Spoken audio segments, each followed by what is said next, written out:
with cocaine as well, so I'd have a joint and then a fat line.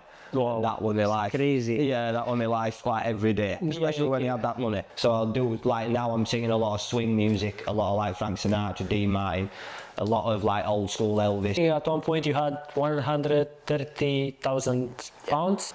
I wasted it all on drugs. Oh wow. Formed a band with one of my friends called Alex Kemp. We used to just sit in my dad's garage with little microphone down and singing around, playing guitar. I am sorry to those that I've hurt. Friends that I held really close and thought that they were really with me. As soon as that money went, don't stop blaming everyone else for your issue. Yeah, exactly. It's you. Exactly. You're the issue. Exactly. If it's not for you, do it for your kids, do it for your family, do it for somebody else in your life if you don't want to do it for yourself. With man, it's impossible, but all things with God are possible. Anyone out there who want to help me, come. I am here. Buttler born again. TikTok. Check out. Hi Jess, nice to see you today. Yeah, nice to finally meet you. Yeah, thank you for coming. So, just had to ask you, so you're from a small town from Yorkshire? Yeah. What about is that? Heckmondwike it's called, that's where I was born. I'm born in Dewsbury Hospital. That's cool. That's a little town in, West Yorkshire. It's just a normal place, just a standard sort of little town in Yorkshire. No great, no special about it. Just a community where everyone knows each other. Oh, that's cool. Like in tight and stuff like that. Mm-hmm. And besides that, you managed to like somehow arrive in Australia. So how did you land there?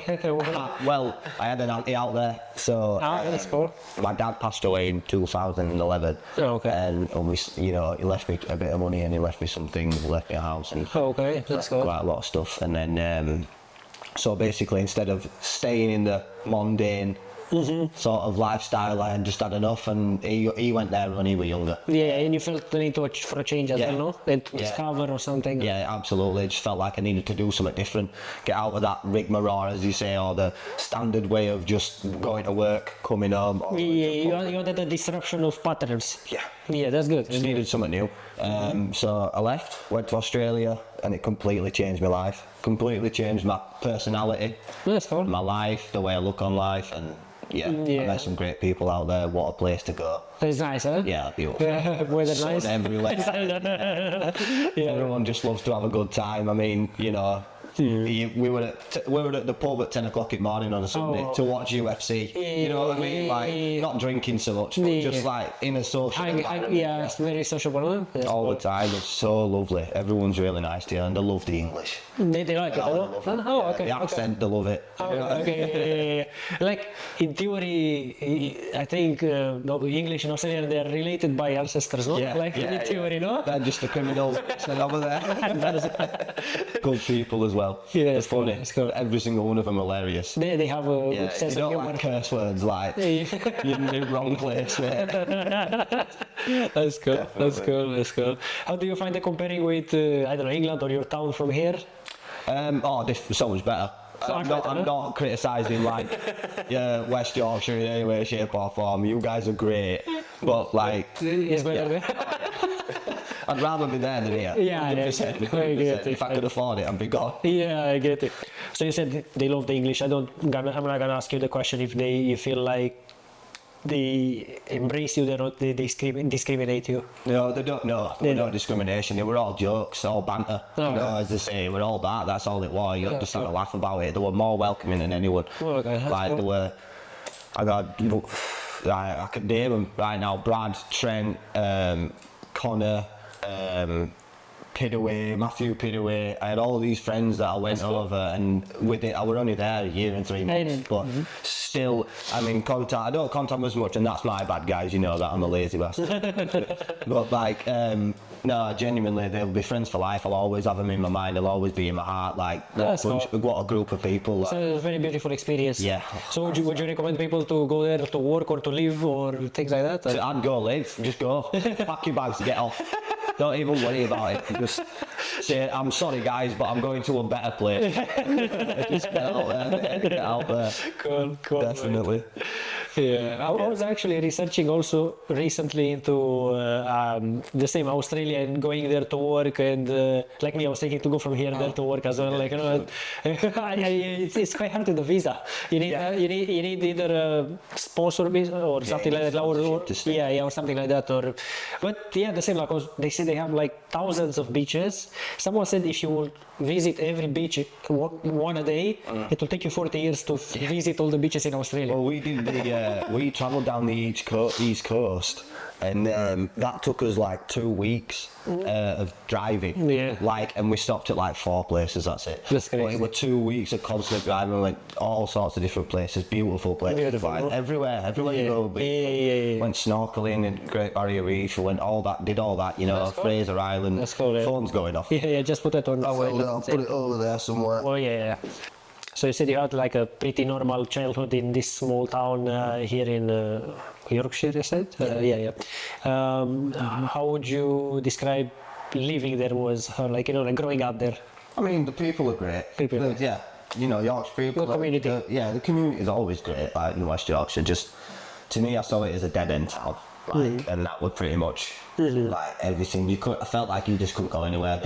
It was a normal job of, you know, you go work in a warehouse or you go do this. You probably need to be a very content person and just be alright with that. It's just that. Around there is pubs, so it's pub culture. Yeah. So, like over here, we find like, you know, it'd be my dad would go to work or something, bless him, and he'd go to work, he'd come home after work, and he'd either have a couple of beers or on a weekend, a Friday, Saturday, Sunday, he'd be straight down to the pub to socialise with his friends, or he'd go to the football, or he'd do this. You know what I mean? So yeah.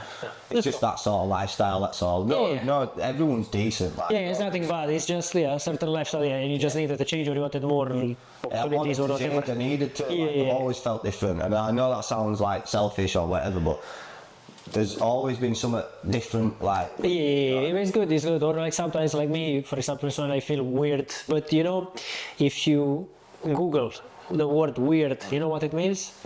It means controlling fate. That's what it means. So people that are weird are controlling their fate. Right. So people, they look at you because it's also classed as a supernatural. So weird also classed a bit as a supernatural. He's weird. He's a bit. You know, has something going on, but it's like you need to Google and say that's the definition. One thing I do say to my little boy, and we say it together, and I do say to a lot of people, there's not being normal is boring. Exactly. Would you like to be like 90% of the people? So imagine it's already 90, more maybe 95 of people. They are all the same. Would you like to be like them? What's the point? Like, you need to be one of the top, 5%. You know what I'm saying? You need to be out there, Different, and then do your choices. Be your own self. Yeah. Express yourself. Yeah, exactly. Yeah, That's what it's all about. Yeah, but why some people don't express themselves? They have some fears, but fear is not good. No. So it's just be yourself. You just God. Yeah, exactly. Say God, and that's it. Yeah, exactly. That's the only thing I fear. Yeah. That's genuine. Yeah. Not saying I'm a bit of a little girl when it comes to certain situations, but like, honestly, the only fear I've got is Jesus himself. So It's cool. Yeah, and like that's doing what you really felt to do. yeah, 100%. Yeah. Feeling like when the music and stuff like that, I've been doing it since I was a small kid. I loved music from the age of 8. I think this is a sign that if you still done it so long and you remember yourself to do it so long, it's a sign you should pursue this more and more. Yeah, I do now, like, doing it as best as I can, like, but I've always been in and out of it, but like, the essence of that is my mum wasn't that supportive when I was young about it. Yeah. Thought I should be going to get a trade, be a plumber, be a bricklayer, I get you. They want the security. That's why they want what's good for you, but they don't know. That's why they say, no matter how good intended your parents are, you should not listen to them because they don't know where you want to go. You know, you are the only one who knows where you want to arrive and you want to go. So you're gonna ask them for advice. They will speak to you from a point of security, of they want you not to be hurt. So they will give you the safest all the time, but it's not what you need. It's not what you need. Yeah, if you care too much, you will like trying to put me in a bubble. Yeah. It's normal. It's normal. They don't intend to be bad. It's just the protective nature, I think. Yeah. Yeah. I get that. Yeah, Cool. 100%. Cool. So you said losing your father like in 2011, you said? Yeah. How did that affect you? Like Big time. big time? Yeah. Were you like very close or? Yeah, we were very, very, very close. I held him close anyway. We're a bit of a weird situation because obviously he left when I was 6-year-old, but you know, found out later on him leaving, so to speak. But that's a different conversation. But like,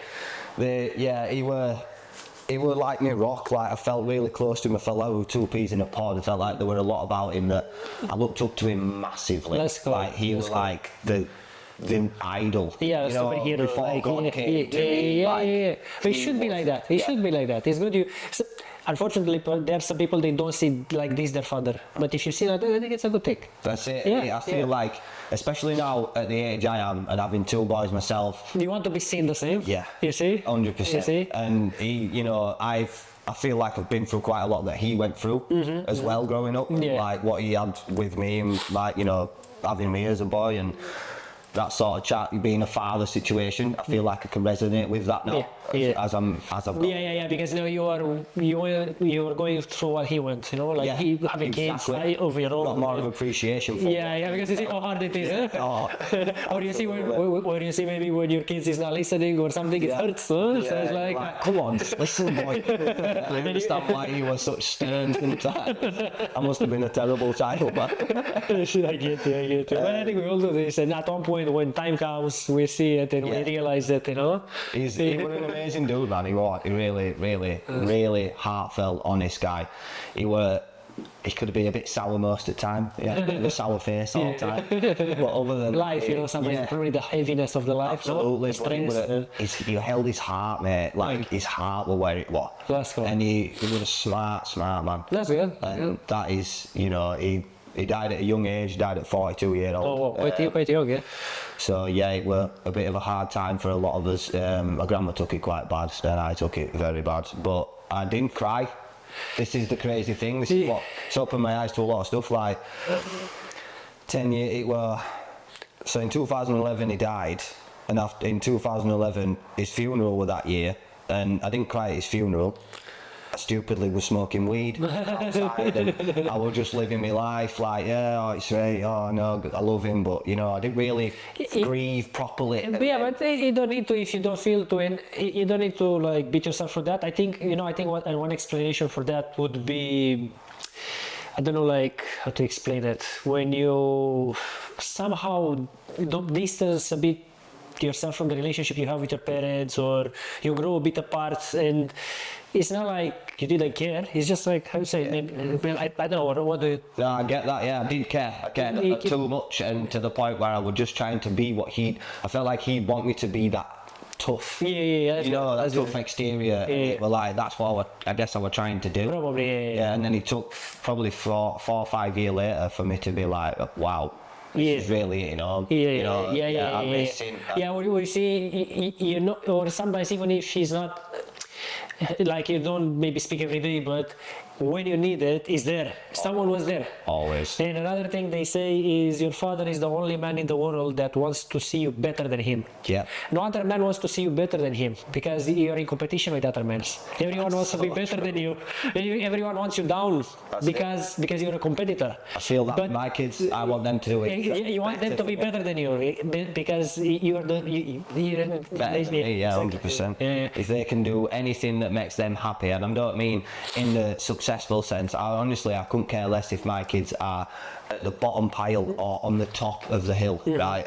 I do not care. I will be there for them, regardless. I just want them to live the life that they want to do it. There's no point living in the world that society tells you to live. There's no point. No, there's no point. Yeah. Do it what you think and by what God says. Exactly. Yeah, let's go.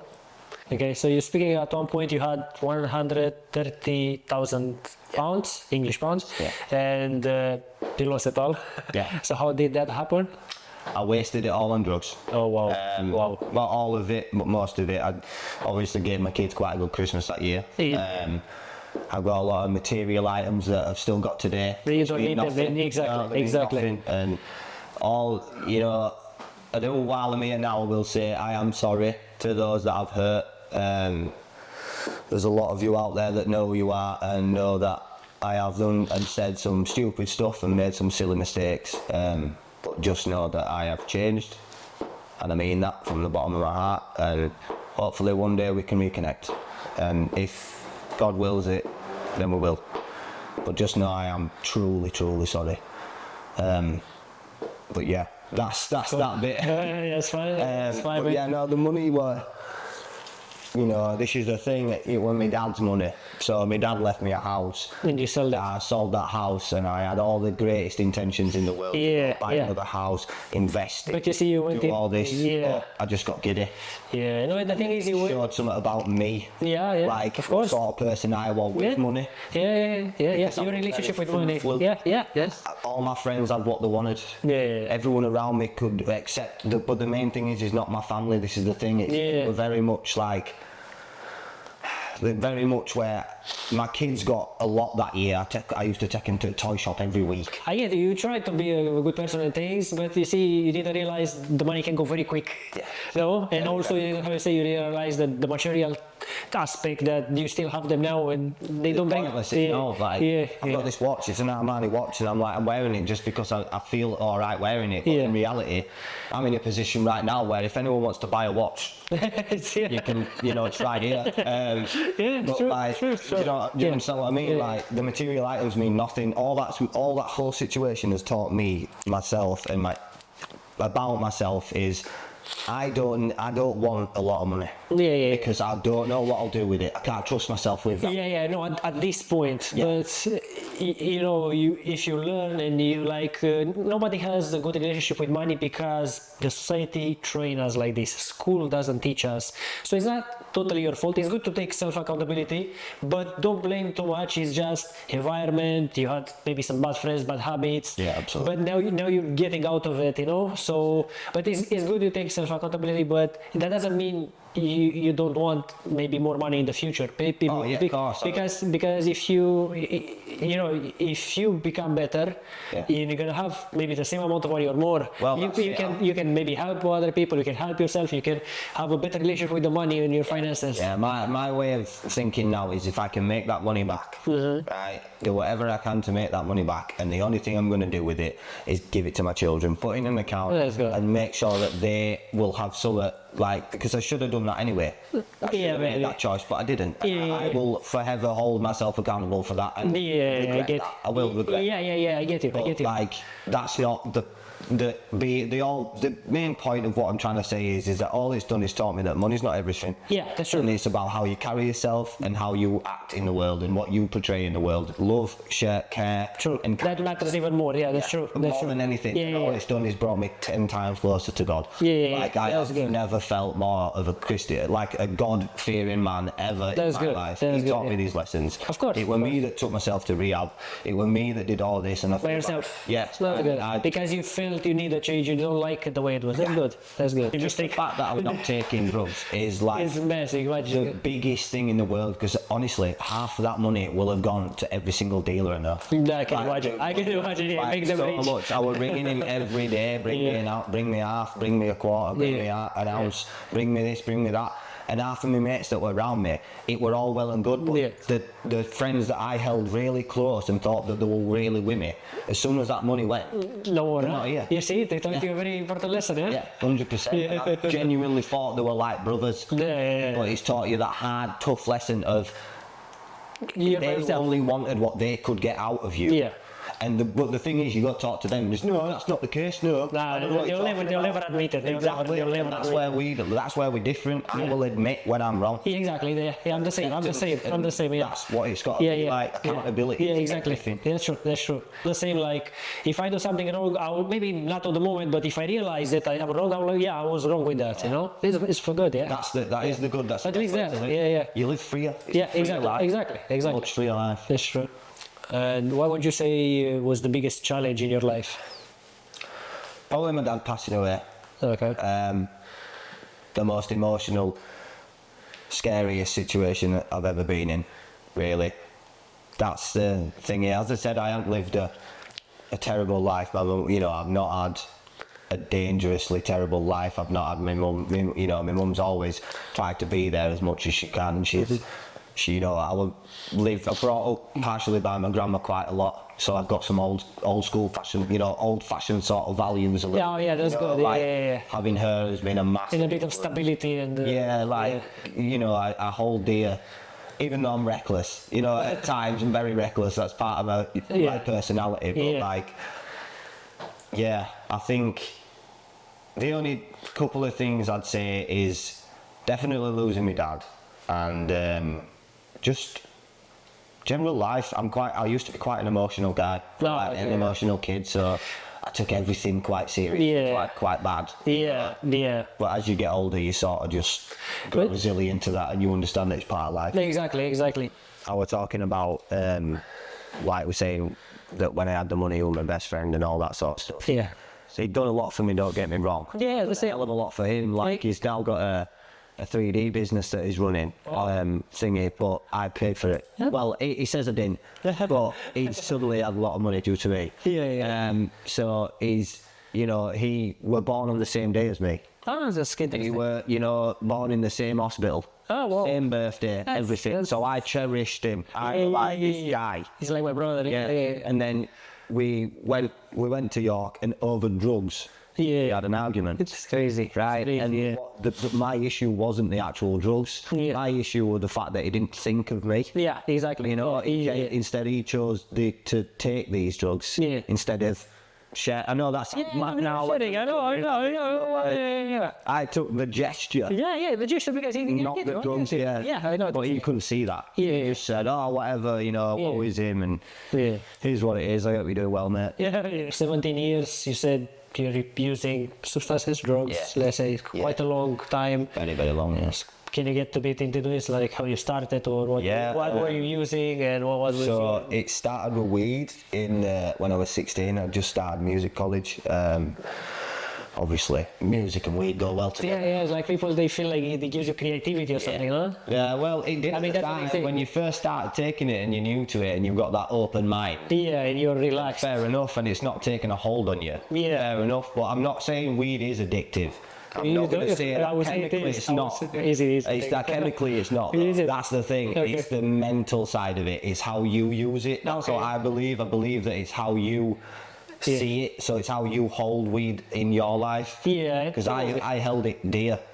Instead of a cigarette, I'd have had a joint. You know what I mean? Yeah. And that were to get me through the day. Not any other reason not to get high anymore. That's the thing. Like at some point, if you use it just to be normal, that's addiction. Yeah.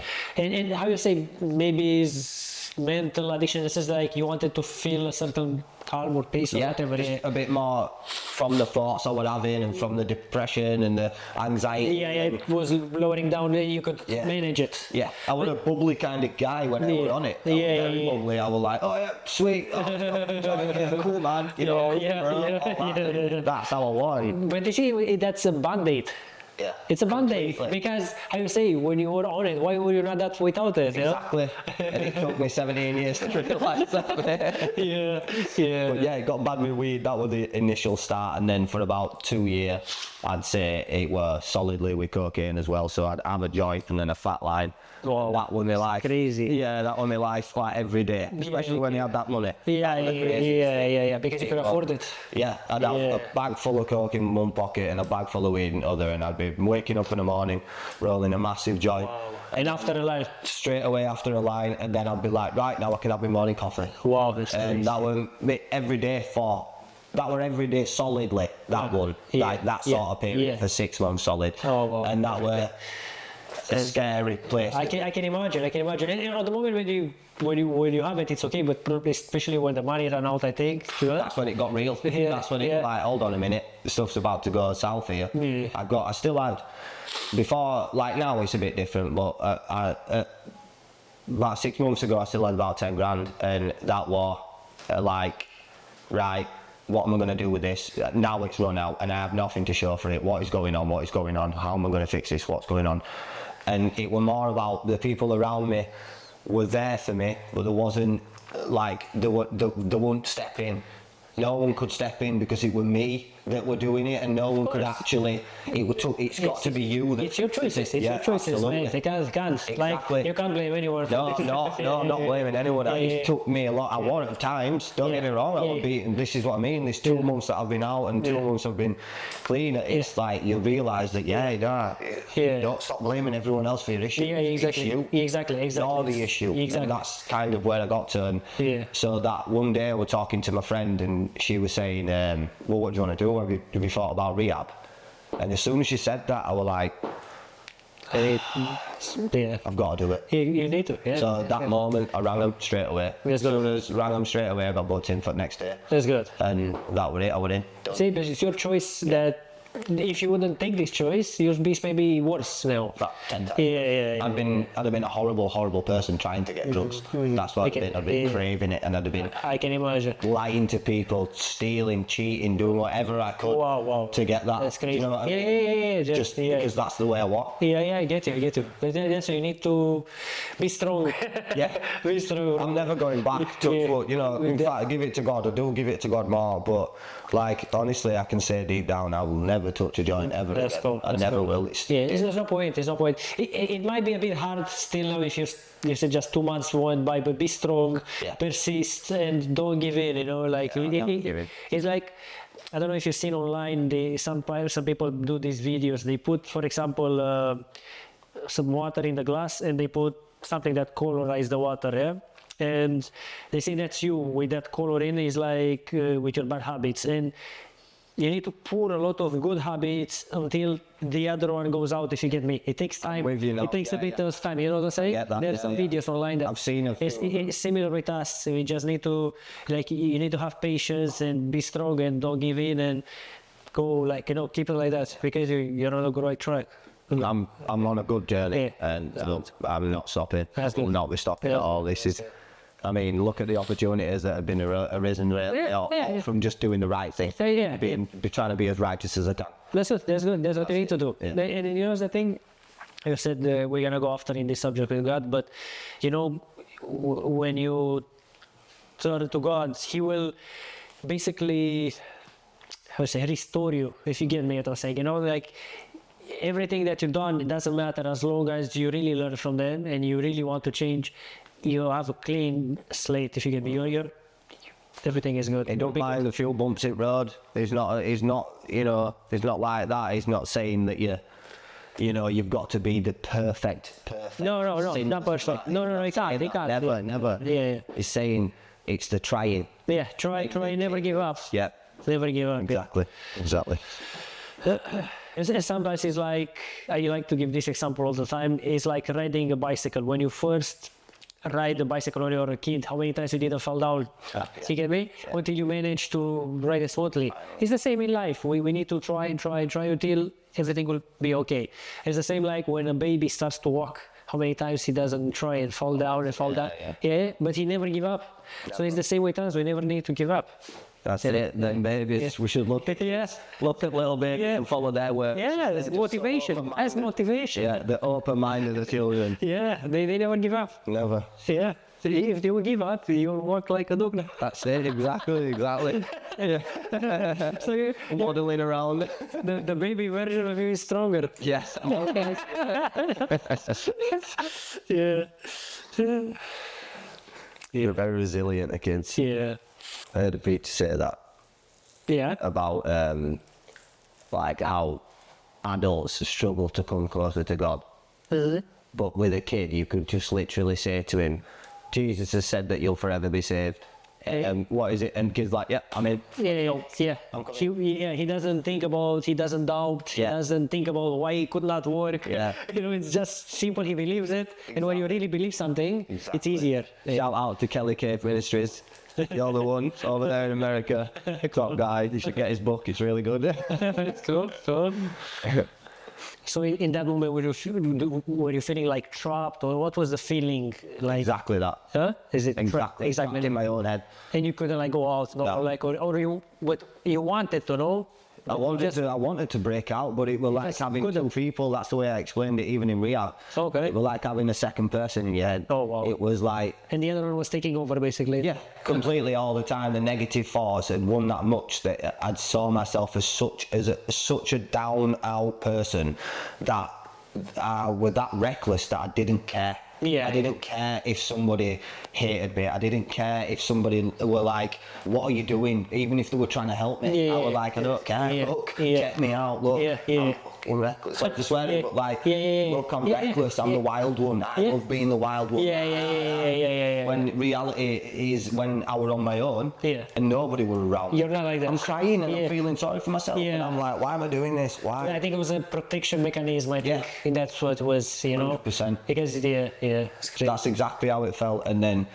that one, as I said, that one time talking to my friend about rehab, bang, straight in rehab. I only went in for 10 days because I freaked out. Mm-hmm. And I did. I was supposed to be there 14 days, but I freaked out and I met some amazing people I'm still in contact with now. That's cool. And yeah, just if you're gonna do it, if you're gonna do anything for yourself, and you are in drugs and you're heavy in drugs and you any drug at all, and you really want to get out of it, like passionately, but you're too scared because you don't know what life's gonna be like outside of that drug, just go and do it, because the outcome of that is magical. And it will change your whole life, your whole world, and your own mentality. And only you can do that. Don't let anyone else tell you you can't. You can do it. Your mum, your dad, your family, none of them can help you. Only you can fix this. And if it's not for you, do it for your kids, do it for your family, do it for somebody else in your life if you don't want to do it for yourself. Because that will take you out of your own head and become a better human being for yourself and for your family. That's what you should be doing. Yeah, that's Take great. it from someone we're about to be dead and out, and the whole life was crumbling around me. Just do it. Do it for yourself and do it for your children or your family. That's great advice. Yeah. Man. Great advice. And you feel on this, and that's true. That's true. And I'm happy you had the power, and just amazing. Thank you. Yeah, you're welcome. You're welcome. Thank you for this podcast, mate. You're welcome, mate. You're It's the welcome. best thing ever. Hey, good. Check him out. Thank you. Give him some serious lies and get him about. You know what he's doing. Thank you, mate. That's what Thank he's you. doing. Thank you. So would you definitely recommend people to go to rehab and things on? Oh yeah, Is it? 100%. Any rehab, Is it? any rehab you can find, anything. Just let somebody else try and help you. Be there for yourself. Don't get me wrong. You think the choice, you think the action, Yeah. you think the But action. when you're in there, listen. Yeah, don't just go and don't, Yeah, and be like, this is a holiday camp. to be receptive. Yes. To new information. Exactly. Let So them- don't be ignorant. yeah. Yeah, like the same, like in other videos I said, ignorance is not bliss, and it's the same with me. Ignorance kept me in a very low, the same mood, or very bad choices, the same, and is the thing is the same. Like, it was my fault. I was the ignorant one, not anyone else. The information is always there. There's always people that tell you what to do, but you're just not listening. Amen to that, mate. Yeah, It's that's the same. I were ignorant at all. Yeah. The ignorant, it's not the ignorant, like, that's how I felt anyway, but yeah, no. Yeah. It's, you've just got to do, you've got to do it. Yeah. 'Cause And just you take know, action. like, deep down in your heart, when you're doing these sins, so to speak, whatever you're doing that you feels wrong, that could be yourself, and it could be God talking to you. That's the way I looked at it. Yeah. When I was going to make an action, and I knew it was going to be bad, and I knew there were going to be some bad, Yeah. feedback from that, or whatever were going to come back were going to be awful. But I still went and did it. Yeah. But deep down, I had that gut feeling. Yeah. This is wrong. And That's where we need to listen. Exactly. Yeah. Exactly. And I think when you do these things that they are wrong, it's like you do one today, you want tomorrow, and it adds up, and then it crushes you. No, Yeah. because you can hold on so much, you can lie to yourself so much. Yeah. So how you said, in that moment you know it's wrong, your gut knows, but you choose to ignore that. Yeah.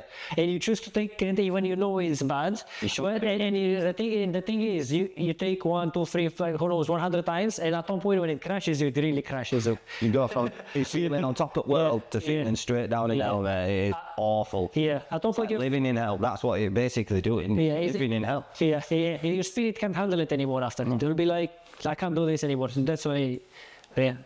you said he has some serious also issues with depression or suicidal thoughts. Like, how did you deal with that, or how did you manage to get out a bit of it and stabilize yourself a bit? You know? Well, at first it was tablets. I went through some serious patches when my kids were born, especially Freddie when he was born. That were a heavy depression patch, but I didn't really see it at the time. You know, that's the thing. Like me as well. I was depressed. I didn't know it. Yeah. But you know, I think sometimes it's better when you don't know it, because if you know it and you class yourself, it's like it takes your last hope. I'm depressed, I can't do anything. It's not me, it's the depression. Yeah, I ended up riding with it. It's like, you end up sitting there and being like, well, I'm depressed, so so it's not good, because you get in the victim mentality. It's worse, no? Yeah. I think. Oh, yeah, it's fully, you're right, 100% right, 100% right. It's, for me, I tried to go to the doctor. I went to I got sertraline tablets, and then they moved me up to quetiapine tablets, which were more for like close to schizophrenia. So how long did you took this for you? I was taking them for, I'd probably say, between 5 and 10 years. On and off. Yeah, on and off. Yeah, so. Are you off now of them? Yeah, I don't take any. That's good. I find, God is my life therapy. That's what I choose. I have had therapy before, sat with a couple of sessions, but again, I have an habit of leaving things halfway through. That's where that self comes in, and I was all like, I can manage this, I can do this, but not all the time. But yeah, with the depression and anxiety, that really took over massively. I got diagnosed with major depression and major anxiety when I was about 20, 22, and it was around the time that my dad died and all that stuff. But then, it sort of just, that's where the drugs came in more and more and more.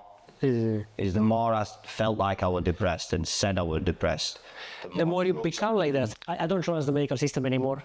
So I think they can even, I think everyone at some point has some depression, has some sad thoughts, but if you go to a doctor and they affirm, oh, that's what you have, it makes it worse, I think, in a way, you know? And I think that's what they want, because they need to sell those pills. That's what I think. Pharmaceutical companies make a lot of money off. That's what I think. Cool as that. That's right. I'm with you. I'm fully with you. I don't take them anymore. Yeah, that's good. That's good if you don't eat. That's what I think. Yeah. Even like taking cold and flu tablets, I'll only ever take them if I. Yeah, exactly. I'm the same. I'm the same. If I feel like really bad, then I take it, because I just can't stay in that. But the same like before, for example, with flu tablets, I was following the description. Take every 4 hours. So you end up, if you are awake 16 hours, you take every 4 hours. It's like 4 times a day. I was feeling more sick. Well, now I keep it as much as I can, the flu. When it puts me down, I take just 2 pills, 2 flu tablet pills a day, and in 3 days it goes, with once a day. We have an immune system for a reason. Yeah, exactly. That's what I think as well. Nature will take its course no matter what. I think so. I mean, I told you, like before I was taking 4 times a day. It was keeping me 5 days of flu. And now I'm taking 1 a day, then in 2-3 days it goes. There you go. That's just your body getting better. Because I'm also letting, so I take it to calm me down, and after I let my body to work a bit with it, also by itself. It's crazy. And have maybe a healthy meal, some vegetables, some meat. Meat is very good. It's like when you are feeling sick, don't eat like sugar or processed food in that moment, so you speed up the recovery. That's what I think. Yeah, no, it's good. A healthy diet is a healthy mind, isn't it? Yeah.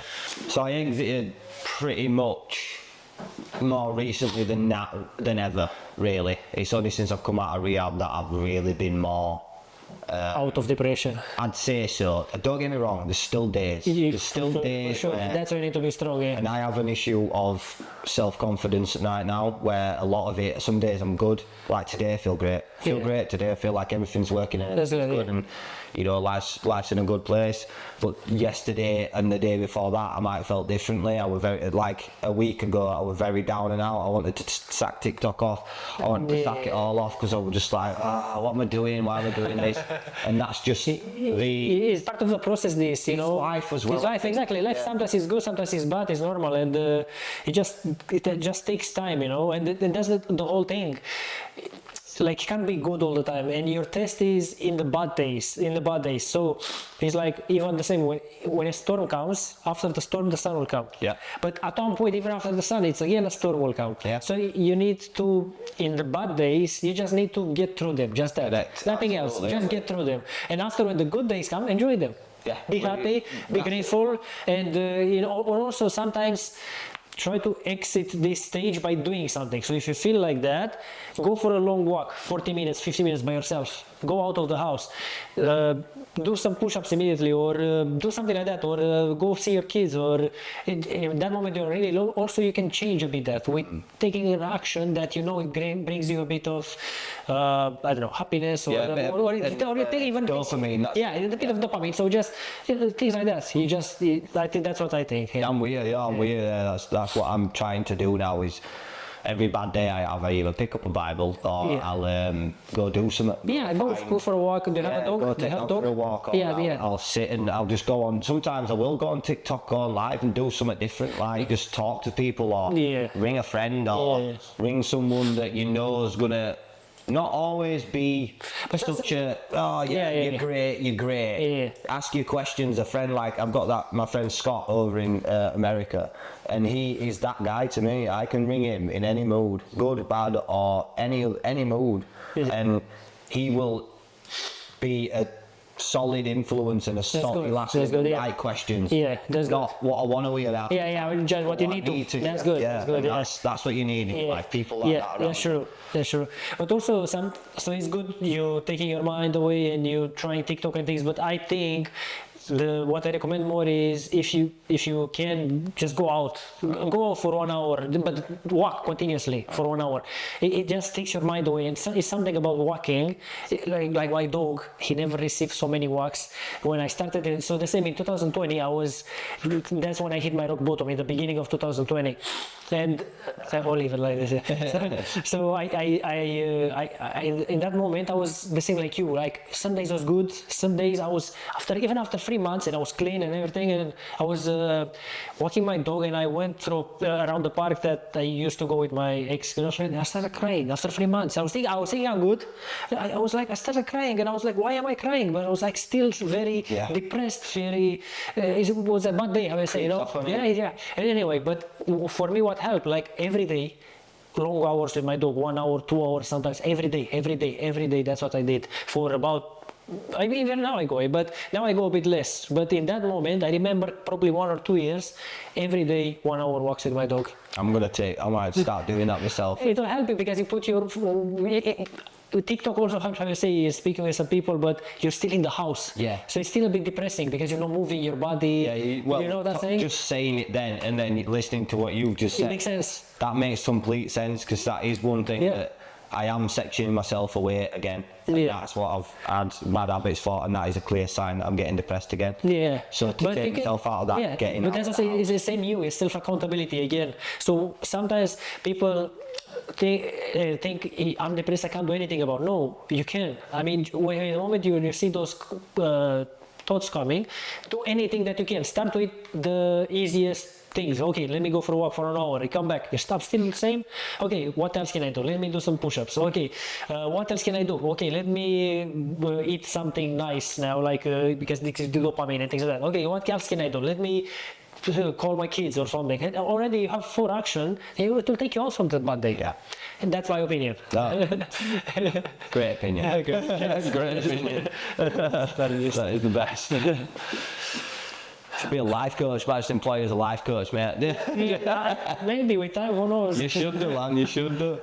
Right now, it's like I'm going through that situation of I really want to help people, but I know that you're not yet. You need first you to get out there, to solve properly yourself, because that will also give you the confidence to speak with more confidence. Because again, you know, saying I appreciate it. But no, seriously, that's what I see. I see, and not only in you, in everyone that's the worse they go, and if they recover, they have bigger and bigger potential because they know all the depths they've been there, and also after you recover and you're proper stable, you still like you know how it felt, and you don't want other people to be where you've been. You know what I'm saying? So that's why it will make you to want to help them even more. So you have a reason, but I told you, first you also need to dig yourself out. Dig out. Like, don't give up. That's all it. And it will come naturally. If Get rid of put the your crap, trust get in the good. Yeah, and put your trust in God. I do. Always trust in God and the right people as well, and good people that care. Yeah. That is where you should be putting your trust in. True. Because even if they don't tell you what you want to hear, they care. Yeah, exactly. That's all that matters. Sometimes it's better those people than the other one that are fake, that, then tell you what you want to hear. Yeah. So you need to, But the same, you need to be receptive and don't take it as something bad. No, take it in. Yeah. Don't let it leave. Yeah. You don't let it go in one ear and out the other. Yeah. What would you say to people that they think there is no way out? There is. There is. There is a good way out. You just got to do it. Yeah. Don't let the bad side of yourself tell you that it's, all doom and gloom and that life's over because you've made 700 million mistakes. Like, all it takes is one good action to completely rewrite all of them mistakes. That is how I live my life now. One good action can save the few. And that is it. Like, it don't matter whether you're a saint. No one's ever going to be a saint. We're not perfect. No one's perfect. But if you can change somebody's day by saying something, or if you can change someone's day by going up and saying, how are you, mate? Are you okay? How's your day going? Like, take that as a win. That's a win. Yes. That's a win for you that day because you've done something kind, caring, loving, something for them, something for somebody else. That's what I'm focusing on now and doing things for people that, have done much for me, but just any random person, if I can change their day, give to the homeless, give something, share, care. That's all it's about. That's all you should be doing. And then all them mistakes that you feel guilty for, that you feel regret for, can all be wiped away. And it can all be gone because forgiveness is where the key is, and you've got to forgive yourself first. Yourself is where it all lies. If you can forgive yourself, you can forgive anybody. True. So just do that. Or some people, they don't see a way out because they can't forgive themselves. So you feel you're too deep into what you already did, and you feel that's your identity. So you feel like, I'm this. I would say you were saying about yourself, I'm this and that, and no, you're saying that because you break the trust with yourself so many times. So you are basically disappointed in you. You're more disappointed in you than other people maybe are disappointed in you. And because you feel that, you don't even want to try a good action. Because you're like, what's the point? I have 700 bad actions. You enjoy being bad. You get to a point where you're so involved in it. Yeah, it's your identity. Yeah. This is who I am. You don't like it, fuck off, but you say this to protect yourself. That's not really who you want to be. You actually want to be a good person. You actually want people around you to appreciate you, to love you, to look at you with respect and things like that. But you just don't see the way out. But many times you don't see the way out because you can't forgive yourself. Because imagine this, if you forgive yourself, if you say, okay, from today I start from zero. So all those past mistakes is not who I am. I did those because I was younger, stupid, dumber, because of the circumstances, because of some people. Okay, that's why I did them. But past can't be changed. Past is past. Once you did something, it's there. Always. So it will never go away. So your bad things that you've done is there, and the people you hurt is there, and you can't do anything about it. You need to accept it and learn from it, and don't do it again. And if you can, say sorry to them, and just that. But realize I can't do anything anymore. What I did is there, and it will stay there. The past, you can't go back in the past. You can't revert time back, and you can't solve it. It is what it is. You need to live with yourself, with all your problems that you did, and accept them, and just move on. That's what you need to do. Amen. Yeah, that's what you need to do. Amen. Woo! Solid quality. Listen to that. Listen to it. Cheers. That were awesome. You said finding God changed everything for you. What led you to find God?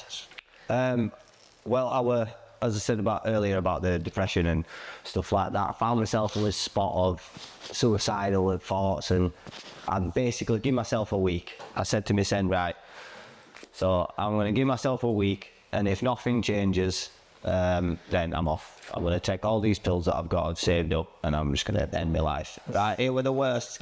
Yeah. Looking back now, I'm like, what are you doing? Yeah. You know, like, come on, mate. Yeah. At that moment, I get you. With everything. Yeah. That's all I had. Yeah. Like, Exactly. you know, that's everything. And you didn't know a way out, and you gotta forgive yourself. You didn't know any of this. Exactly what we've been talking about, mate. Yeah. You didn't know anything. I'm a prime example of that, how you come out of it. But the key moment is I used to do this mental health thing on TikTok for people, and it was like we'd go live every day and we'd get people to help if they felt like they wanted to kill themselves, or they could come to us instead of going. So you try to help them. Yeah, try to help as many people. And as that went on, that's when I met Scott. Okay. And Scott, being the influence that he has in my life, he's been there for fucking 5-6 years now or something like that, you know, a long time. So basically, we'd been speaking in that time, but I'd been in and out of conversation on and off of his life. But he would trying to get God through to me, and he'd always been trying to do that. He'd been like, you know, come on, you just. He tries to plant the seeds, you the seeds. Yeah, absolutely.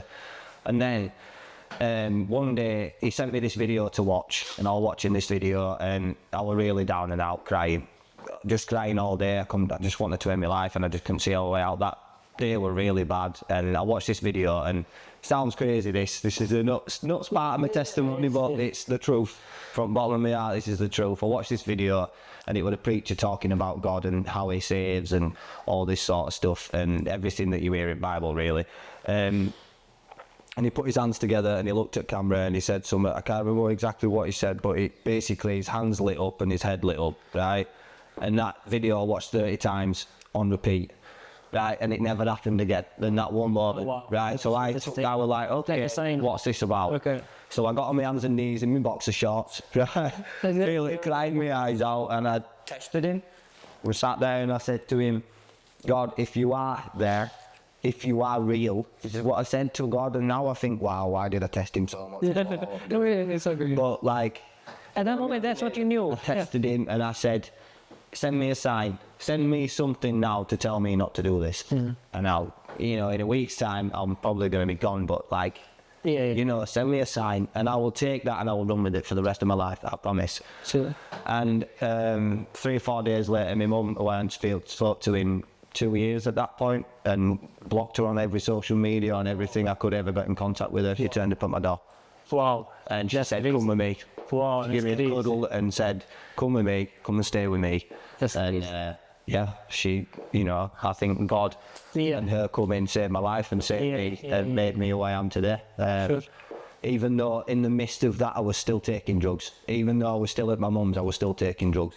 I was still a drug addict. It takes time to clean yourself up, but still, you go back and But the message had hit home. Even now I feel like I'm going to get well up a little bit about it, but I've never felt love like that. To someone to just be there. Like when you've got nobody. You know, and you've pushed everybody away because of your selfish actions. And you have mistakes. And and whatever else, like you know, God were there and he showed himself to me, and that's my testimony from then on. Now, you know, I've never felt that. Went to rehab, that made it closer. Even though, as I said, I was sat in rehab and I'm there listening to these AA meetings and I'm falling asleep and I'm like, oh, it's all this God talk all the time. Oh, bloody hell. You know, but the reality of it is, it must have sank in, even though I didn't want to hear it.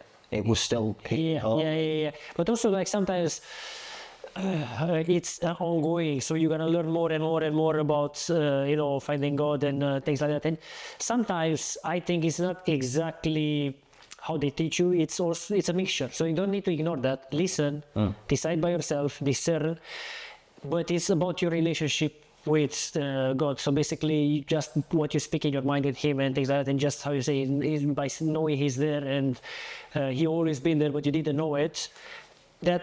That's what it's transforming, if you get me. Yeah, I don't pray like your standard prayers me at the moment. I'm still figuring that out. Exactly, I'm the same, I'm still figuring out, you know. But your intention needs to be pure and again. Like, just to sort of get a general idea, my favourite is Psalms 139. And that one is, I can't remember exactly what it says off the top of my head. I haven't got my Bibles in there, but we won't get them out. But I think it's verse 26 or 24, and it's seek me, O Lord, and see who I am, basically, and try me and test my anxious thoughts, and, you know, take these away from me and help me. His basic message. Yeah, that's good. That one is a fantastic one to start. Exactly. Feel like I do anyway. Yeah. You know, there's certain passages that help. There's one passage that I will say for everyone needs to check out because it's amazing. And it's Matthew 19:26. I live by that. And it's purely by that. But the words are close to this. I won't say it's biblically correct what I'm about to say. But it's with man, it's impossible. But all things with God are possible. True. And that is something that you need to think about because we all live in that world of mad. Yeah. No matter what, we're all surrounded by it. It's everything in his daily life. And if you can just get past that thinking that other people and, you know, society, man, is going to change your life, it's not. Give it to God and you can do it. Yeah. Like, that's it. True. Simple as that. Yeah. That's my whole message from God. Yeah. For me, anyway. Yeah, you're right. It's different. But yeah, it's good. It's good. Would you say faith played a role in you being on this recovery journey? Yeah. Definitely. Yeah, I think he planted the seed. Well, I think that because I wasn't reading the Bible at that point. I had a Bible, but I wasn't reading it. I did lose my Bible when I went to my mum's, and when I went to my mum's and then I left again, and we sort of had his differences again. My Bible was at that house, and I just thought it happened. You know, had to go back and get it. I think it's been lost in transition somewhere. So like I just sort of lost my way a little bit with my faith, but as I said recently, I've now got 3 Bibles. Yeah, I mean, when your faith should not be in the Bible. No. It should be in your side. Even if you lose the Bible, it's in you. I just think that by being in the Word, that's helped me. Yeah. Like, just the fact of having it there, knowing that I can go to him. Yeah, of course. Yeah. And I want to learn more. I want to be knowledgeable in it. With time it comes, yeah. Like, you know what I did?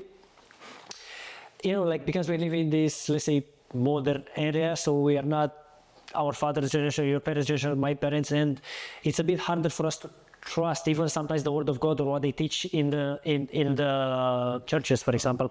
But what I did, what I think it helped is, like, I said because I couldn't believe anything, because I know the general rule. So before my journey, I with finding God and going to church and things like that, I kind of knew what he's talking about, because you hear it, but you don't know everything. But you feel like, is that me, or it doesn't make sense. But you know what I said?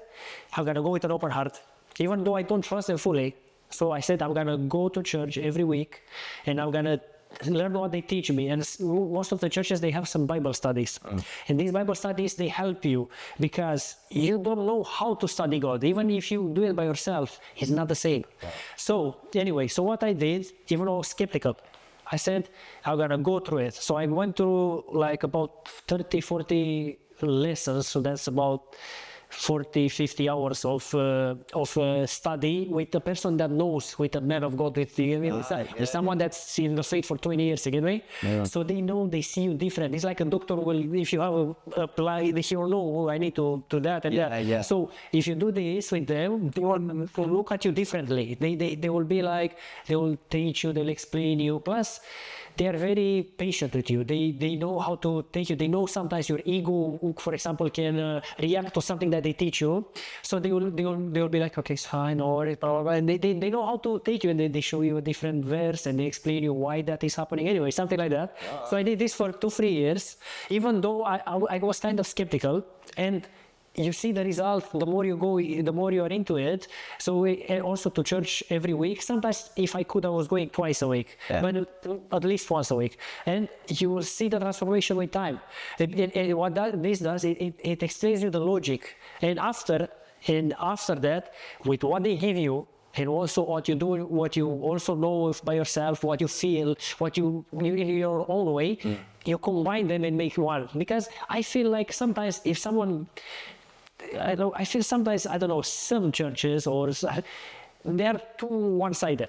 They'll be like, oh, this is like that and that. No, it's a personal journey, but you need to know the basics. Yeah, So the way I can explain it is go to school.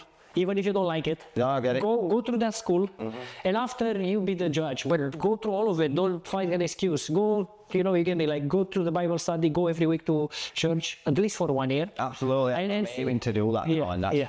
Tomorrow I will be Yeah, going to a church. I think I've found one in Halifax that I can go to. I'm just going to show up Yeah, just that. and wing it and go from there. But like you said, having that personal journey with God, Yeah, it's that's- what's led me to this. Yeah, exactly. And if I can find someone, like Scott's always said, find a pastor. Yeah, Because he yeah, got his yeah. pastor to send me some stuff, and we spoke for a little bit. Yeah, yeah. But again, with the not having that ego that you were saying. Yeah. I had that ego too much. Yeah, but with time it goes, with time you learn, it's fine. We all have. I just want to go, like you said, Yeah. I'm probably going to say, Yeah, just go and see. Go with an open heart. Exactly, that's the only thing. Just see what they have to say. And sometimes I will tell you, when I did this, I was going 1 week and they had an amazing lesson, and I was like, wow. You're going the second one, and I was like, it doesn't make. You were like, doesn't make sense. I don't like it. It's fine. Just go to it. But just yeah, it's like school. Just some you're gonna like, some no. Just go to it. That's it. Sure. Thank you. Hopefully tomorrow I'll get up and I'll do it. I'll go. Yeah. There's a good one called Community Church in Halifax, I think. Cool. I've seen it, so Yeah, you can Google and say. yeah, I'll have a look. So you said you always had a passion for music since you're a kid, and how does this shape you, or what about you? It's meant me a bit crazy, as they say with music people. So I got into music college when I was 16. I went in for singing. I did terrible at school. I did absolutely shocking. I got really bad grades. But the only one good GCSE I got were in music. So I obviously tried to run with that. So I went straight to music college, sat in front of the thing here, the audition. They weren't really going to give me a place at the time because my grades were that bad. But they gave me an audition. So I sang for them, and then that same day they said, yeah, come in. What is it? So I had a little bit of talent at the young age.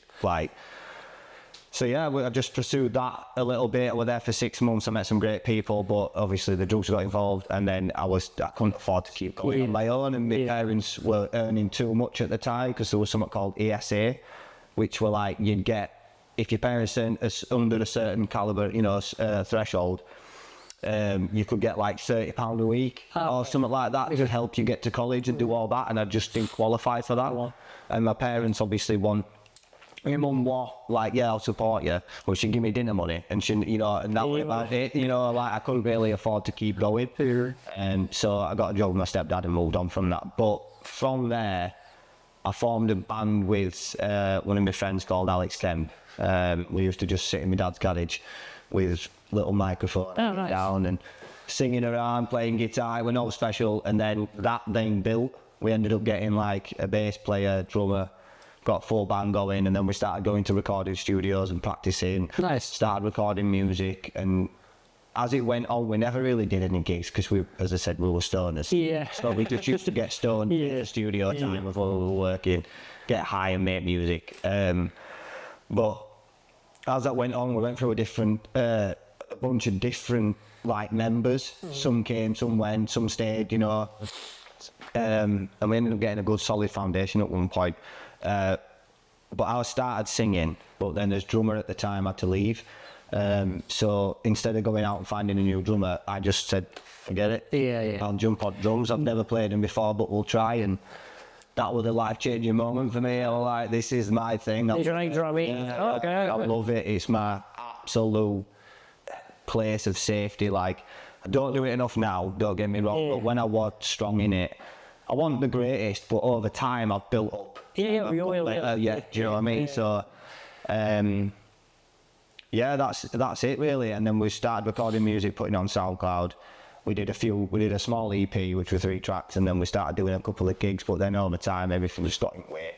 Yeah. And we ended up just not really pursuing it. And things just, a lot of things happened internally in band, and we ended up falling out, and life happens. And but somehow music was something that you time and again you kind of go back to it. Always. Always somehow it was present. Somehow. Yeah, somehow. No, obviously from drums, when the band split, I started making beats on my laptop. Yeah. So I was purely just little bass, boom, boom, boom, that, you know, simple stuff. Yes, but that's how it starts. Never. So that's what you need to do. Maybe, you know, they say this. Talents, passions, or even desires. If you see yourself as a drummer or as a musician, even if you're not yet, but you can see it or you wish for it, this desire is given you by God. Yeah, you know what I'm saying? Yeah. God knows you can be.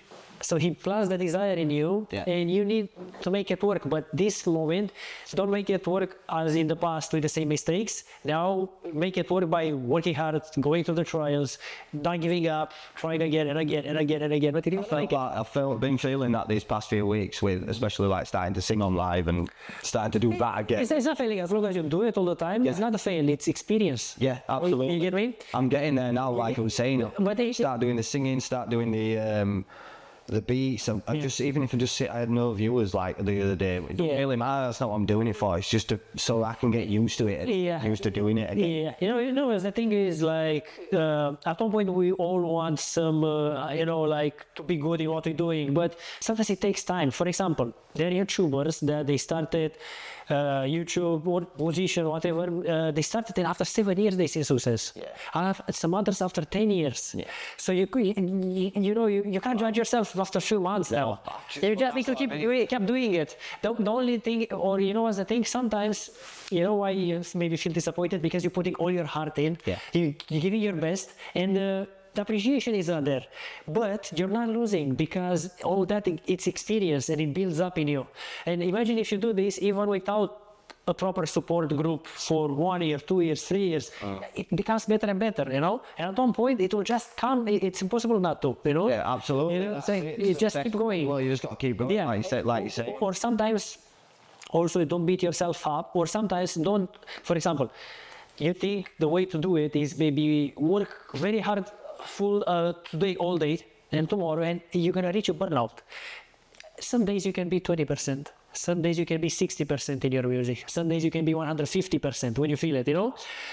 And instead of you, for example, being 100% in music every day and not going out for a walk, not going visiting your kids, not doing sport at all, and you're trying to give everything just to music, I don't think it's good. Sometimes when you have a day, you can put everything, and maybe the next day you want to go for a long walk, and you want to also go to see your kids, and maybe the next day you want to work out. You know, like you put some, you need some other things that will balance your life as well. Yeah. You know what I'm saying? But it's good. You know what I'm saying? Like, you know what I'm saying? As you said, I do a lot with my heart, put a lot of my heart into everything. Yeah, that's good. That's good, but don't beat yourself up. Too much, that's the issue. Yeah, so, like that was coming. It's getting better now. It's getting so much better now. Every single day I'm getting better with that. Yeah, that's good. That's how it is. This is the journey, you know. This is so you're on the right track. It's normal. Sometimes you feel good, sometimes bad.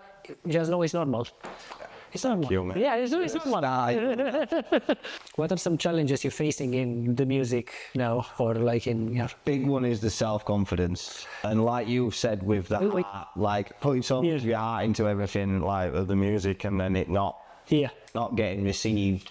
It's a big thing for me. I get it. I think it's just the years that I've been trying to do something. But still not going. Again, it's about self, which is, it's ignorant and kind of like egotistic. No, well, it's not a bad thing, because I'm still working through that. I will get over that, but like... but it's okay to, for example, to have an ego in a good sense. For example, I want to be the best musician, and with the money that I'm gonna make, I'm gonna help my family, my kids, I'm gonna become better, I'm gonna help my community. So your intentions are good. So it is a bit ego, but it's in a good way, so it's fine. Or also when you're working to become this better musician, you might need to become a better person, you might need to be balanced, you might need to start working out. It's clear, because if you do that, it clears your mind, you can do better music. That's what so you see. So you aiming to be a better musician can transform your life even on the other areas, because you need to improve those so you become better at music. Do you know what I'm saying? It's like I'm gonna start. I've got a lot of stuff I've wrote down over the years. Some of them are crazy, some of them don't make any sense. Practice. I do want to write songs, and I want to start writing my own music and releasing it. But as it stands right now, I'm just doing covers on TikTok, and they're not great, but it don't matter. It's the start. It's the start. It's practice. It's start, and it keeps you going. It's the same with me when I started to make photography, and now it led to this podcast. Amazing. So you see, this is how it transformed. And I started the same way, taking pictures of nature first, and after to some models, and after it just from a small one it goes. It's like it ramificates, you know. So you from this one with time, you need to have a bit of patience. Absolutely. You never know how it goes. You never know. Or maybe or if this podcast explodes, you're gonna be known. Well, You're gonna be known. The people maybe will send you opportunities for more music, Yeah. and maybe me as well will have more opportunities. we'll be working together again. Hopefully. I promise you that. Yeah. We need. Music video of me. Yeah. I will. I'll make you the covers for the music. I will. I mean, For albums. but when I get my beach website set up, I can get you up the pictures. Yeah. Then what do you like the most about singing and making beats? Like, I'll be honest with you, I don't know. You don't know. This is the craziest thing. This is why I believe it's from God. it is. Because I find peace. I'm very peaceful. A lot of my friends say my attitude. You just enjoy doing it, no? Yeah. And it can also be a bit natural, no? Just so easy. It's so natural. Like I could spend hours listening to one loop. Yeah. I'll put one drum beat on and sit there and think of a million different ways how that'd sound cool, sound different, and sound that this could go in there, that could go in there. But I'm at peace when I'm doing it. Yeah, that's good. It's like I think it's a I'm sign. where I should be. Yeah, exactly. It's a sign. It's a sign you should pursue more. And it's not just me saying that neither. My friend recently just said that, like when we were talking about this podcast coming up, I was like, you know, what do I say to these questions? Yeah. She was like, when it comes to your music, take it from me, literally, you go somewhere different. You're a completely different person. Like you are naturally who you want to be when you're making music. You don't listen to no outside influence. You don't let anyone like interrupt that situation. It's just you and your music. Yeah. And you're always like, what do you think? What do you think? You know, like, go on, let's dance about it. Positive and happy and That's cool. and that's what it's all about, music. That's why I believe everyone should find at least one song or two songs that you want to listen to every single day just to bring a bit of positivity. That's cool. into your life. Yeah. That's cool. It's just easier that way. That life's easier when music's in. Yeah, that's true. Definitely. It's cool. Hold on. That's it. And I just want to write good music. Look at Jelly Roll there. You just start, you know, because you never know. Like, so write it on a notepad or on a computer or whatever. You know, start writing, and even if you don't like what you're gonna write, it's just practice again. The more practice, the better. So you just put them there, and just by you getting in the act of doing it, it will lead you to other things. I don't know how to explain. This is how it I works. get that. Like one thing recently that I've been following is, have you heard of Jelly Roll? I'm not really with good music culture. Any music's good, mate, if you enjoy it. Yeah. But like with Jelly Roll, he's like had such a like terrible past. Like he's been in prison loads of times. So maybe it inspires you. Okay. It inspires me, the level of honesty in his tracks. Like some of the stuff he says, you're like, whoa. But like it's really relatable. He's got a song called Unpretty. And it's like just that word unpretty can be used in so many different aspects of your life.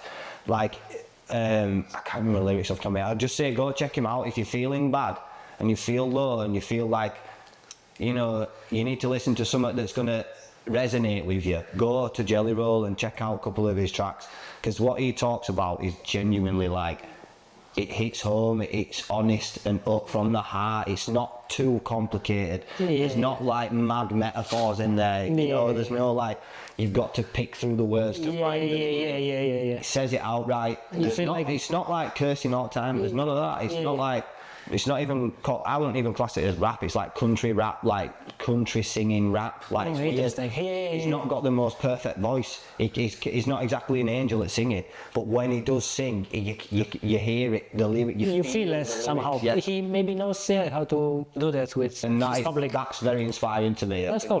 If I were going to write music, that's where I'd want to go. Cool. It'd just be everything. All skeletons in my closet, throw them out there, put them on pieces of paper and let people listen to it. Yeah. The truth will set you free at the end of it. True. That's true. Yeah, you could. It's an idea to start from. You can try it. Definitely. Well, everything's a starting point from now. It's all going to go up from here. Yeah. So Yeah. Cool.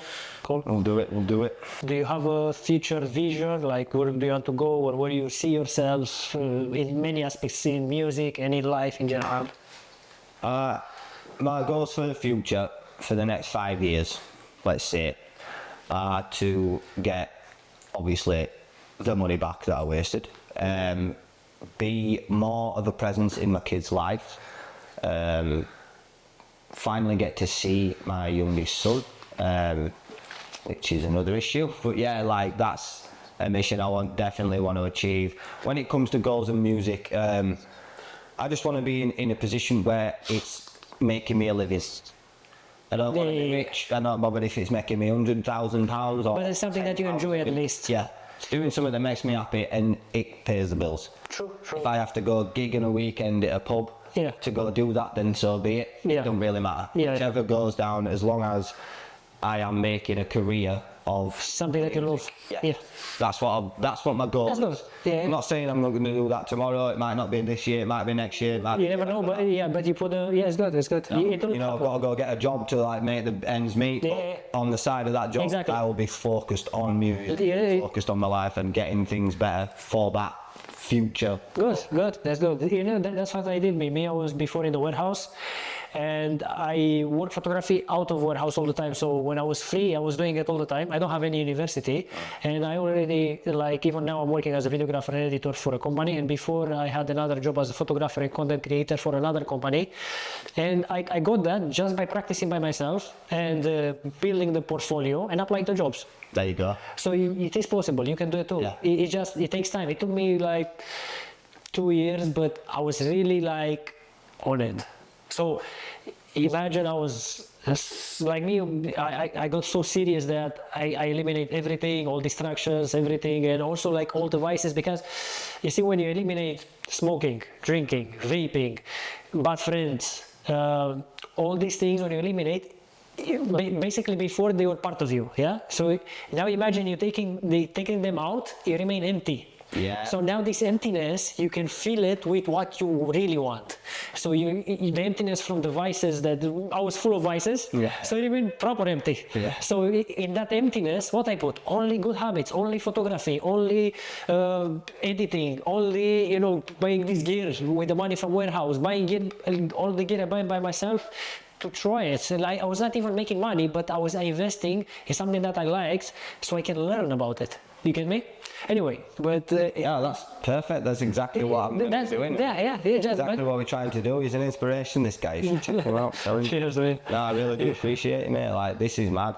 Like, to be at this point in where I am is a big thing for me. That's good. I hope it inspires you, and I told you honestly, I really feel that you have the potential, the big potential. Yeah, that's what same to you though. Like the whole thing, you reaching out, like this whole situation, me finally seeing you go live that day. Do you remember? Yeah. I was live. Yeah. Oh, what you say? How are you doing? Yeah. From that moment to this it's an inspiration in itself. It's an inspiration to me to think this can be possible. Exactly, and it's just like you just started and it's possible. Imagine if you would be 1 year into it, if you would have more tracks on TikTok, more followers.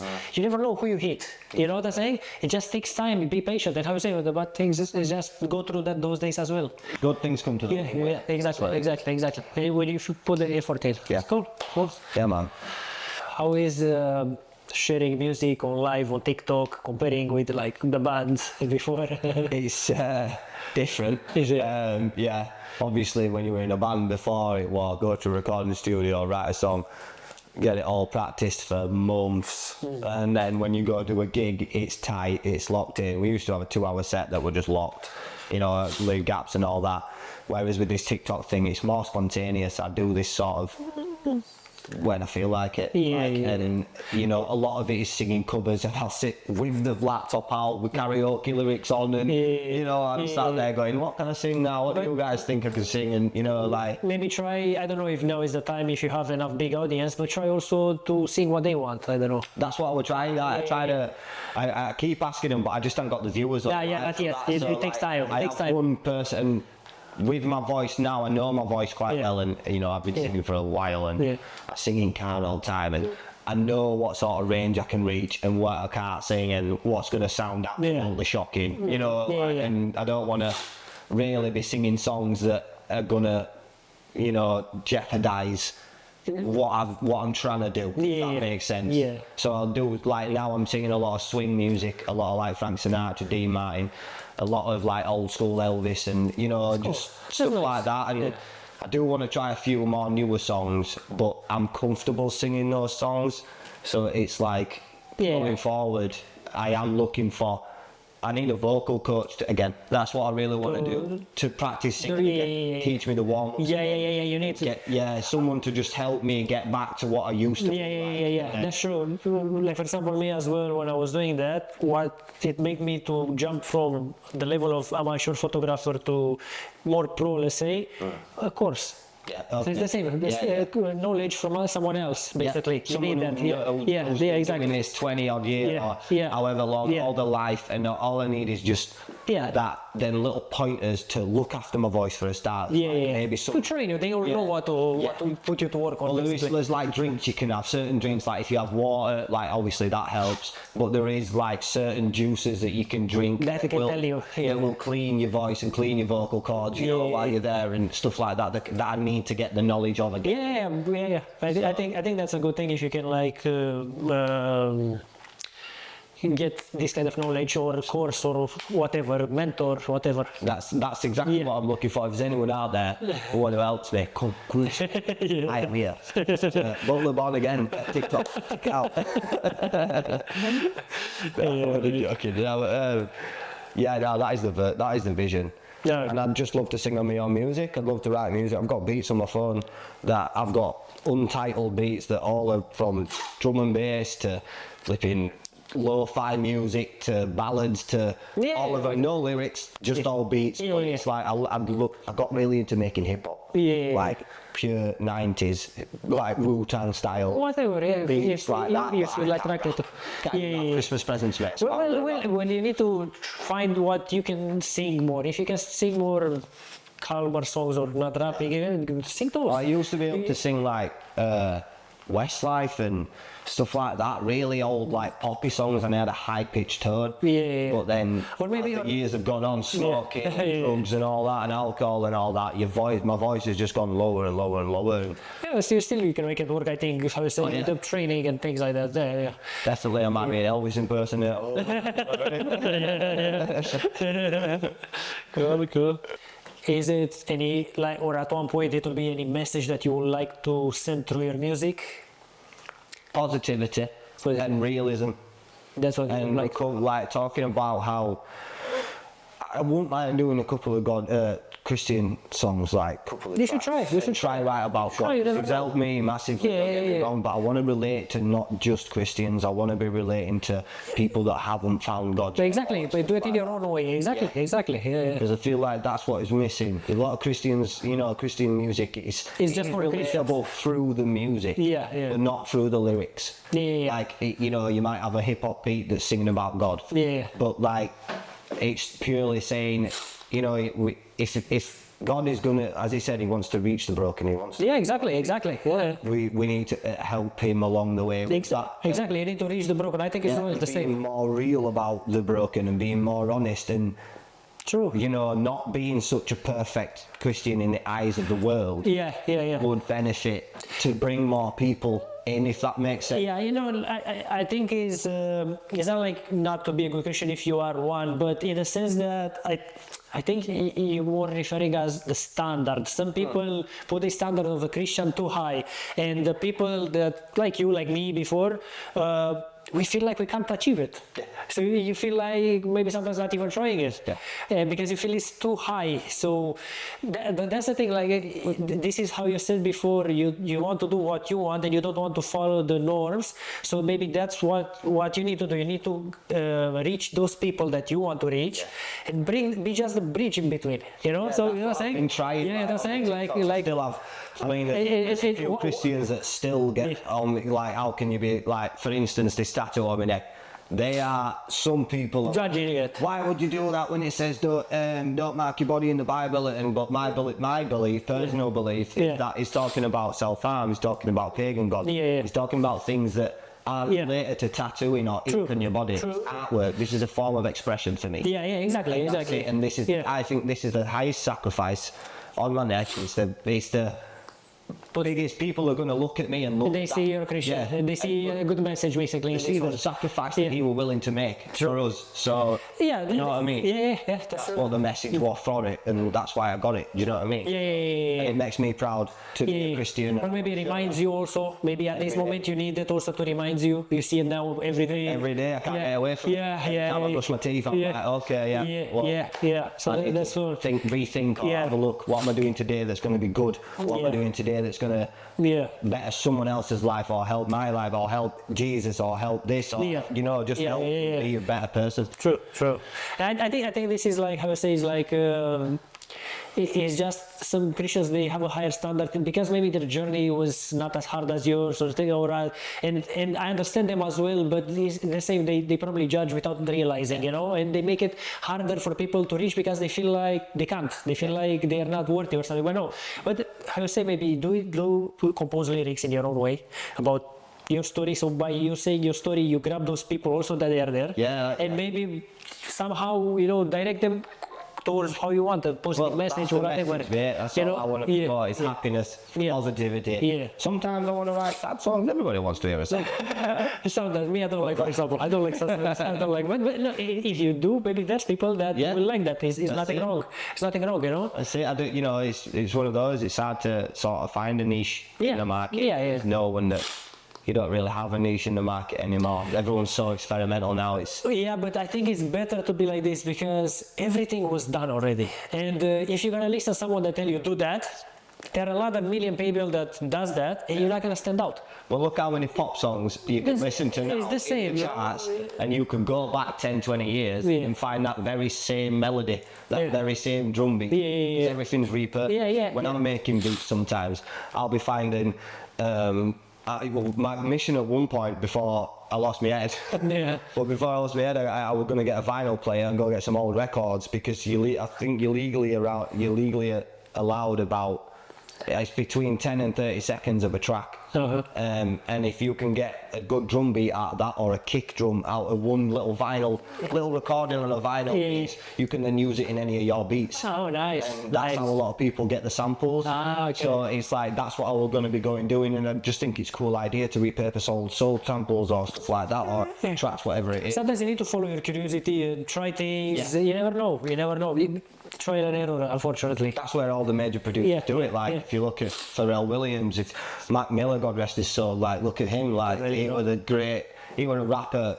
He died at 27, he overdosed, but he was what a human being musically, man. He was like just a rapper, but like so gentle and such a good person. And everyone in the industry knew that. He wasn't just like you know. You're not faking it. No, he wasn't faking it at all. He was just a good human being.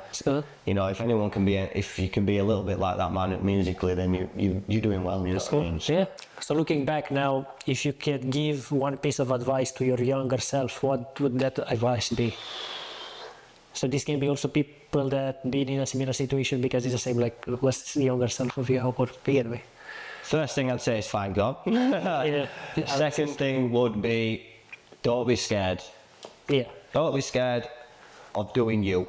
True. Forget what they're telling you. Forget what your mum's saying. Forget what everyone in your world, around you saying you've got to do. Believe that you have got this and work hard now. And then in 10, 15 years' time, you'll be in a better place. True. Don't stop being you. Just be you. Be unfiltered. What's the word? I don't know. Like unfiltered, unscared. Like just don't be scared. What of what people think. Be unique. Follow your curiosities. Normal's boring. Normal is boring. Be weird. Be a little bit creative, Yeah. right way. Yeah, that's what I'm saying. I wanted to touch on this. So when you say this, they need to be in the good way, not in the No. vices or in bad habits, not in that. So Get the drugs. yeah. Get that. Go, you know, if you fancy a beer every now and again and you can handle it, do it, mate. Have a beer every now and again if you Just want. that. Right? But don't go crazy. Don't be going out every weekend. Don't be wasting your life on fake people and trying to please Joe from down the road who's just got a Mercedes Benz and you really want one of those. That's not what not part of your life, mate.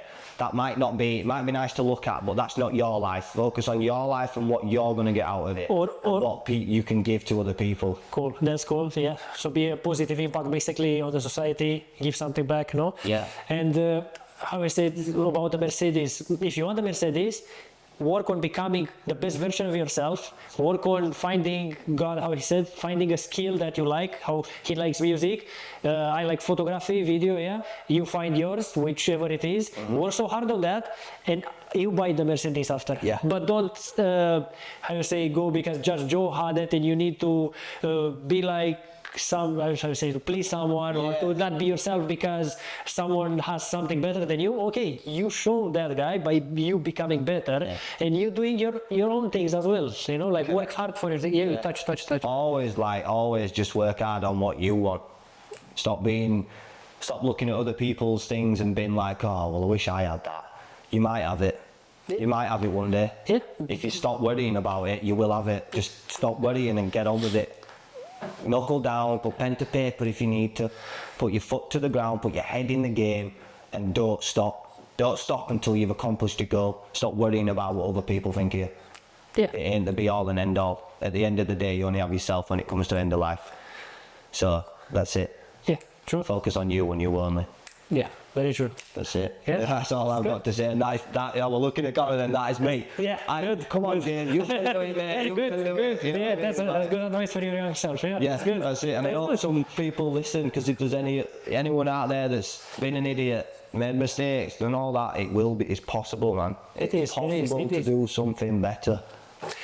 Like, especially how we say, with God everything is possible. You get me? Like with time also, like God, you know, sometimes God will not give you that Mercedes now or that money now, because if he gives you the money too soon, you might not be ready for them. Or like how he give you the money too soon, you're not ready for them, you know? Not ready at all. So sometimes some people get that a bit more delayed, but that doesn't mean you should not work hard for 5 years, 10 years on what you want. So don't work hard on something that you hate.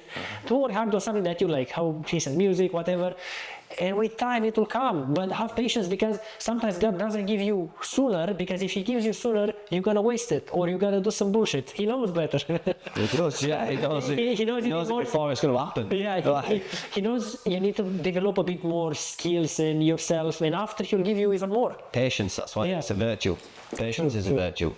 Yeah. Patience is something Exactly. gifted by God, and we should focus on that. Yeah. Be patient, work hard, and everything should work out. Yeah, I wish I'd have listened to that. I wish I'd have But it's not late, you know. years ago, but yeah, but it's not we're here now. Yeah, We're here now. exactly. That's This is it. what it matters. From now That's on, gone. exactly, that's gone. Yeah. That's gone. From now on, it matters. Correct. From today onwards. Always, Yeah. always from now on. Look to Cool. the future, not the past. Exactly, The past will exactly. just beat you up. You can't do anything about it. The past is past. You can't go back. You can't change it, even if you want.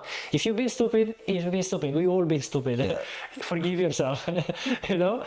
But don't do it anymore. That's the only message. Stop now. Yeah, exactly. It's all right if you have a bumpy road, but stop Exactly. the thought process of it. That's what I'd say. Is stop the thought process. Stop thinking about it like it's the be all and end all. There is a better life. You just have to believe it. True. Believe there's something better out there. And work towards it with small steps.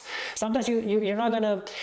So maybe you have a future vision. You want to accomplish something, or even if it's material or something, and you don't know how you're gonna achieve it. You just do small steps every day, and somehow the path will reveal to you. One day something will happen to you, another day something else will happen. You just navigate those paths as good as you can, and it will just happen. But you can't know upfront how it will happen. You know, they say life can be lived only forwards, but you can understand that only backwards. So you're gonna understand why things happen the way they happened when you look back just. But you can't know from now why the things are happening the way they are, or how you can't. Can't see the future. After you can understand it. Yeah. Yeah.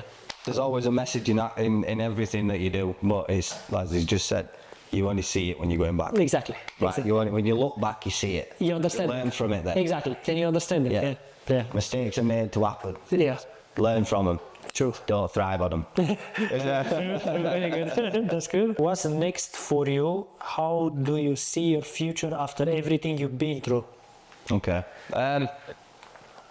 Next is continue focusing on music. Obviously get Christmas out of the way through, for my kids and stuff like that. And I think just focus on music. Keep going with the music. Don't beat myself up about whether I'm getting the likes or the thingies or whatever it is. It doesn't matter. Like, end of the day, just keep your head in the ground, and we might end up being just like my mate Daniel here, right? Where started from the bottom, and now he's got a podcast. Come on, right? That is an inspirational story as it is, and I see that as inspiration, and I'll use that as an inspiration, because the fact that I'm here today just shows that you put your head in the game unrelentingly. Put your head on. If you're doing a TikTok or you're working on TikTok like I am, right? Just don't be scared of just popping it on. Get on there, talk to someone, post a video, no matter what it is. If you feel a certain way one day, bang it on a video, put it on there. Yeah. Show that the content is there, because that's what you're gonna need. Because the content will build up, exactly. build up, yeah. and that's it. And be your true self on there. Stop trying to fake it. Stop trying to put something where you're trying to be someone that you're not. Like, I relate to honesty myself on TikTok. I follow a lot of people that don't have a filter. They tell you how it is. They say how they truly feel, whether it's right or wrong. They will just tell you how they feel. And then they'll learn. If they are wrong in what they're saying, they will learn then from that. If someone's knowledgeable, let's say for God, if they're saying, they say a certain passage about God and they think they've got the idea behind it, a pastor might comment on that and say, no, this is how it actually means, and they go research that, they find out they're wrong, and they're the first people to come online and say, we're wrong about that. Yeah, as long as you admit it, it's fine. Sometimes you will make mistakes. It's okay to make mistakes. And sometimes what you believe today, tomorrow you might change your mind about it. Exactly. That doesn't mean you lying or something. You just, at that moment, with the knowledge that you had, you were thinking you know. But as long as new light shines on the subject and you realize, I was wrong, and you admit it, it should be fine. Correct. Because we can't know it all. No. We not know it all. Yeah. We're not. We're still learning. Yeah. I'm 33-year-old, mate, and I don't know how long I've got left in this world. But at the end of the day, when I'm 66, or whether I'm 99 if I make it that far. Mm-hmm. But if I make it to 99-year-old, I'm still going to still see myself as a student of of life, exactly. and of God, because at the end of the day, never stop learning. That's the key. You'll be not much more knowledgeable if you see yourself as a student. Yeah, for sure. If you believe you know it all, you're never going to learn anything. Exactly. I think when a new information appears, I think you don't need to dismiss it immediately. You don't need to take it as the absolute truth either. You need to give it a chance, So give it a chance to have new information, and after use your discernment and decide, is this new information better than what I already knew and replace my old information, or is actually bullshit and someone tries to manipulate? Because it can be both. So when new information comes, you don't necessarily need to be ignorant not to learn new things. You don't necessarily need to accept it and say, this is the new truth because that person said. Maybe that person is paid by someone to say that. So what you need to do is give it a chance, put it to your mind filter, to your own discernment, to your own logic, and if you decide, actually this makes more sense than what I knew, and from now on this becomes my new truth. But give a chance to everything. Like, don't just, because if you're gonna think you already know, and maybe the new information is basically better than what you know, and you don't give it a chance, you lose again. So that's the idea. Be open-minded, yeah. In everything. Exactly. And be, like you said earlier about changing your mind, don't be scared of changing your mind. Exactly. Yeah. Like my favorite passage in Bible, but I don't remember exactly, I will put it on a screen probably, from Romans, is be transformed by the renewing of your own mind. This is the Bible. So basically, so all the time be transformed by the renewing of your mind. So all the time when you have new information, transform your mind again. Don't leave it like it is. Okay. You know what I'm saying? Like, I'll have a look at that. Yeah, Oh, man, read wrong. yes, it's a good. I will send it to you. It's a very good passage. Maybe I didn't say it right, but that's the idea.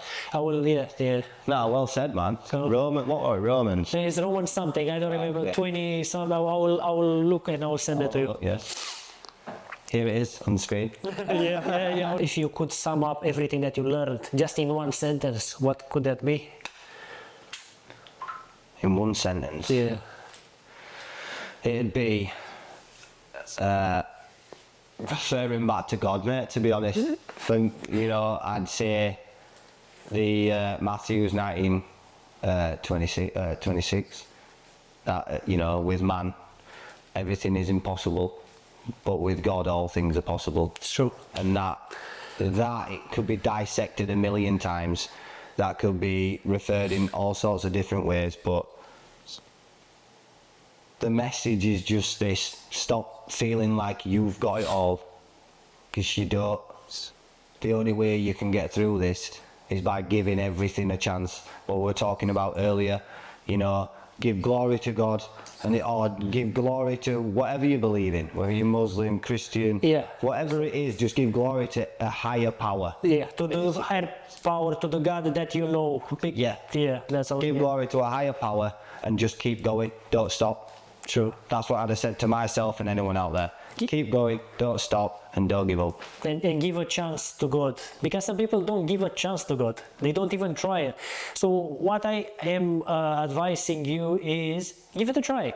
Even if you might say at the end of it you might like it or not, go with an open heart, go for 1 year, go in Bible study, read your Bible by yourself, and also go to church and see if something comes out. If it doesn't, it doesn't. Yeah. But for sure you're gonna know some things that you didn't know before. See it as a learning curve. Yeah, exactly. Correct. But I think that's I think that's brilliant. yeah. Thank you. Thank you as well. You're a Thank top you. man. You too. Cheers. Thank you. Appreciate it. It was a good episode. So thank you. I enjoyed it. I hope Yeah, it was a good discussion, huh? Yeah, it was good. I like talking to you. Yeah, me too. To you.